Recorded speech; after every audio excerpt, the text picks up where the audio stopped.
Welcome to the Bravo Charlie Club podcast, making you 12 and a half minutes more awesome each week.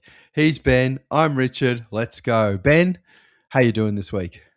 I'm well, mate. How are you feeling? You going all right? Yeah, look, I'm on the mend, well on the mend.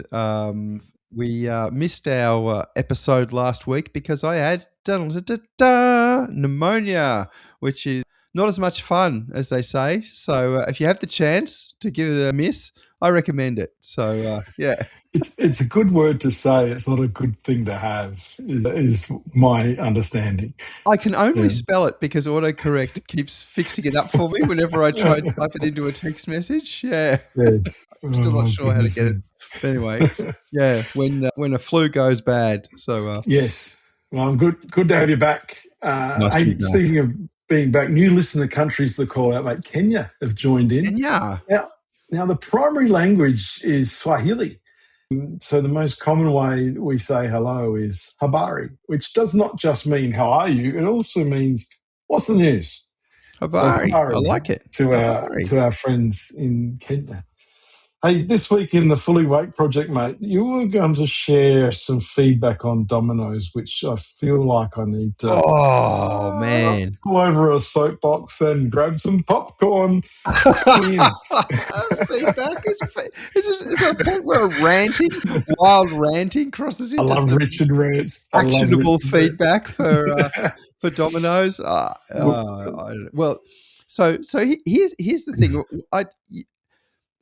We ordered a pizza. It took an hour and a half to get here. It was pouring rain, so it was kind of understandable. But they well and truly burned their whatever time commitment promise they had. So we're like, okay, well, we're not usually Domino's pizza orderers, but the kids here insisted that they wanted Domino's, so we went for Domino's.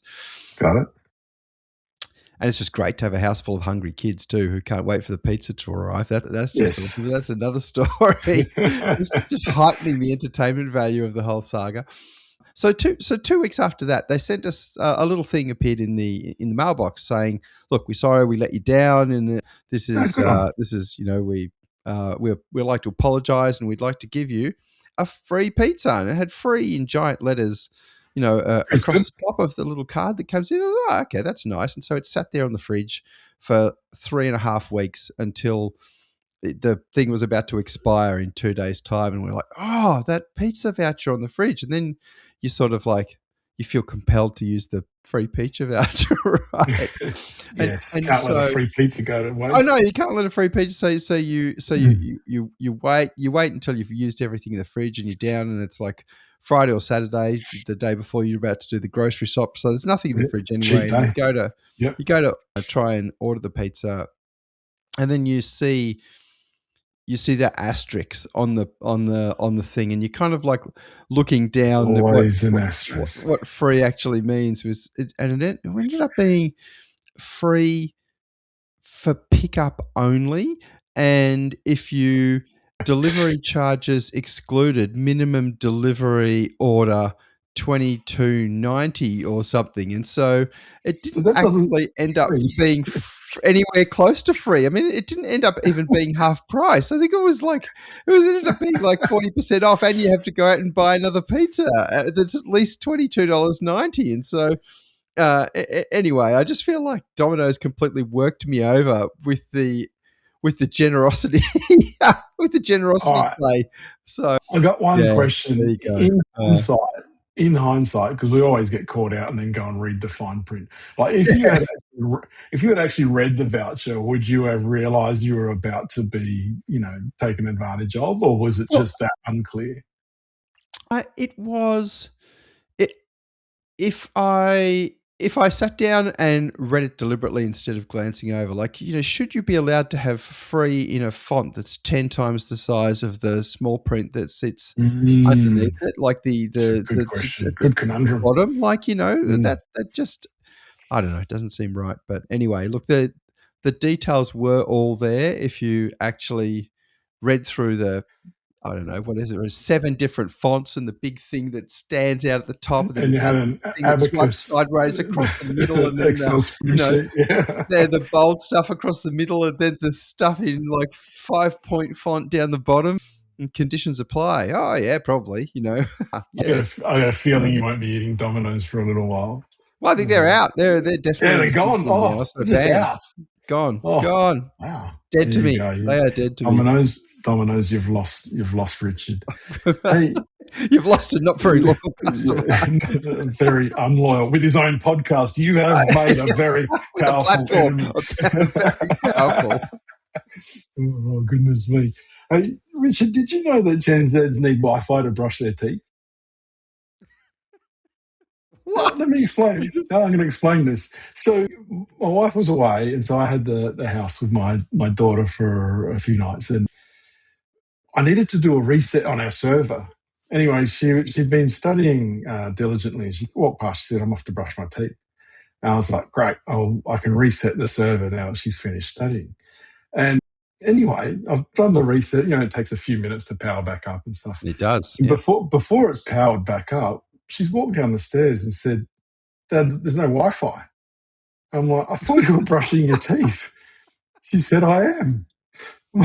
Have you got some sort of Wi-Fi enabled toothbrush that I'm not aware of? And she's like, "No, I'm watching something on YouTube or whatever it was." I'm like, "Oh, okay. So there you go. That's what Wi-Fi is." There you go. It's required for to brush your teeth. Hey, travel tip of the week. I've got a good one for you, mate. This one is buyer beware. Read the instructions on the toilet in your hotel room. And don't be like me and say in your head, "Who needs instructions to flush a toilet?" I'm starting to think something bad happened. Right. But here's what happened. So I've checked into my room, and the first thing I needed to do was use the bathroom. And I'm standing there, I'm looking at the toilet lid, and it's got this sticker on it explaining how to flush the toilet. And I'm laughing at it, going, "God, people these days, like, we're nanny state, and we need to someone to explain to us how to flush a toilet." Allegedly, I need someone to explain to me how to flush a toilet because this was one of those dual action toilets with the internal bidet, and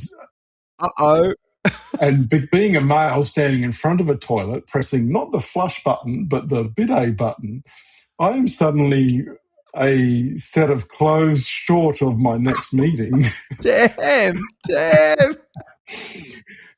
Because the flush button that I used actually ejected water straight onto my pants.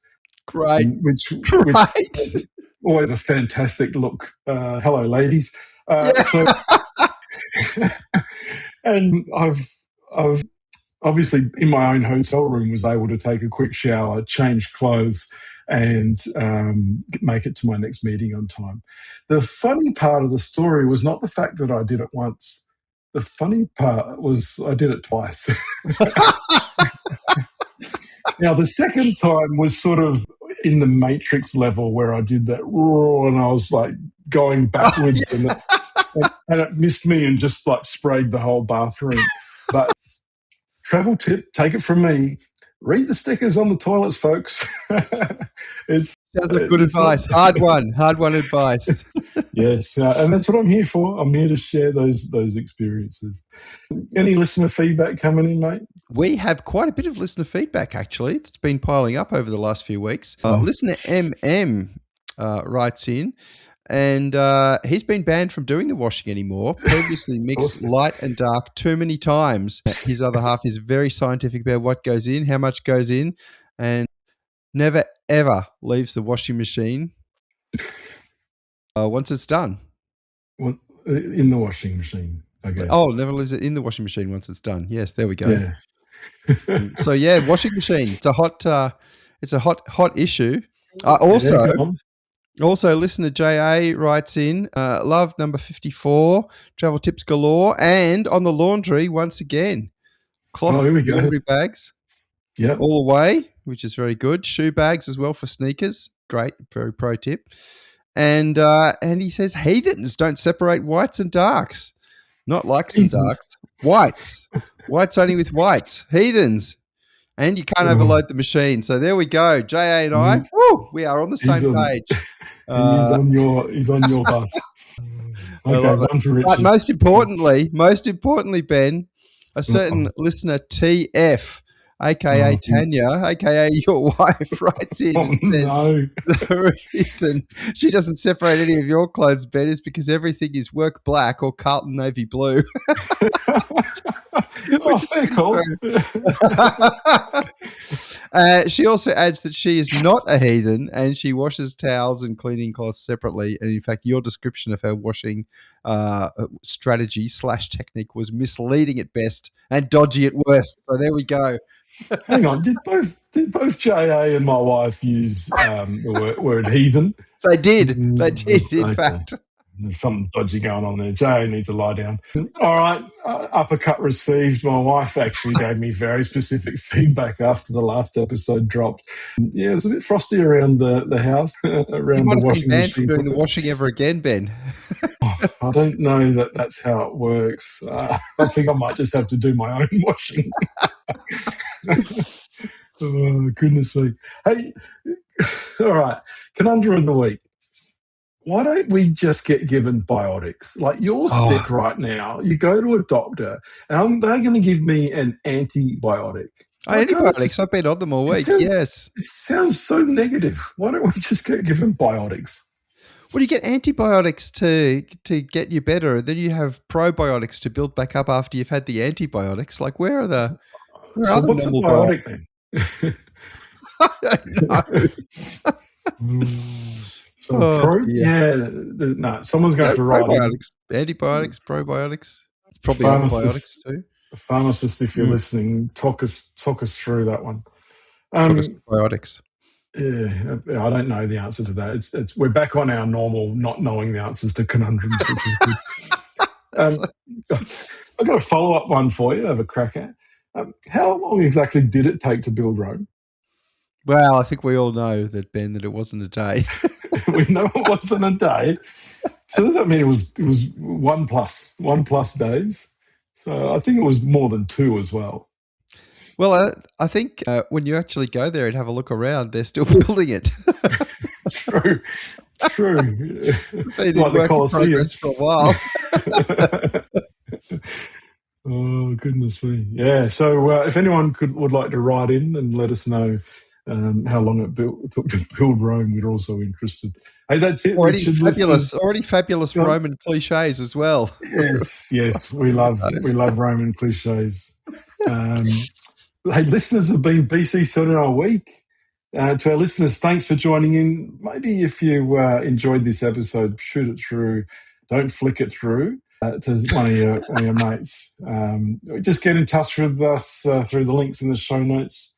In next week's show, we're going to ask, what's the furthest you can be from an airport returning a rental vehicle before filling it up and still present a full tank on arrival? See you next week. Bravo Charlie Club out. And that's the pod.